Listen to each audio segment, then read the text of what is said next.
Also, native person here. If you want to hear a quick breakdown of the graves, how that works. Okay, so the Catholic Church, like Rome, the cat Jesus, the Catholic Church came to Canada to assimilate native people, right? So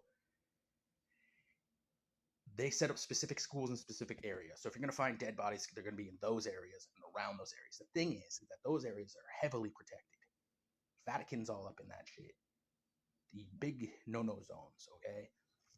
Technically, you can't actually go to the real sites, okay? You can go near them. We can maybe make up some dumping shit, but you can't actually go to the sites where like most of the res schools were and stuff like that. A lot of them have been built over. And there's this famous dude called Kevin Annett, who is a huge grifter. I don't even think he's actually native. He's not even indigenous at all. He so you have native people that live on reserves. There's no fucking school, nothing to do in there. There's no infrastructure. Some of them don't even have fucking water, and most of the chiefs are corrupt. So none of the money is going back to the res to build those things. They just and most of them are involved with liberals. They have slush money that goes around and around. Anyway, so you have the natives on the real natives from Canada. Like there's multiple reses, multiple bands, living in like literally third world.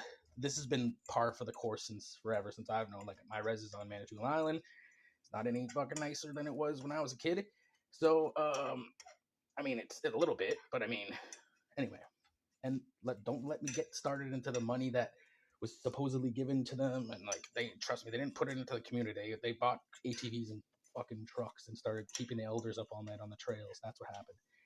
Anyway, so you have the real natives who have actual problems that they need help with they're not, and that's never going to get addressed. And then you have the fucking fake Kevin Annett.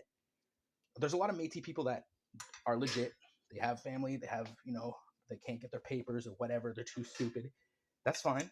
There's a shit ton of Métis people like Kevin Annett who have literally nothing to prove, or like they're like 11th. They're so far down the line and they haven't actually like kept up with anything that they're just grifters. They're like, you're not even straight up native, and so what they do is they claim land that's not reserve. It's not already treaty land. They claim some random piece of land. They say that they don't have to pay their visa and credit card bills. That doesn't happen on the res. I'll tell you that fucking much. You can't rack up a visa bill. Look, you could go hide on the res, but then you're fucked. There's no. Oh, you're native? Okay, yeah, we won't. You don't have to pay your $30,000 credit card bill. That's not a thing. Those are the guys that are doing the ground penetrating bullshit, and that stuff's not. It can't be proven. You have to dig it up. You need archaeologists. You know what I mean?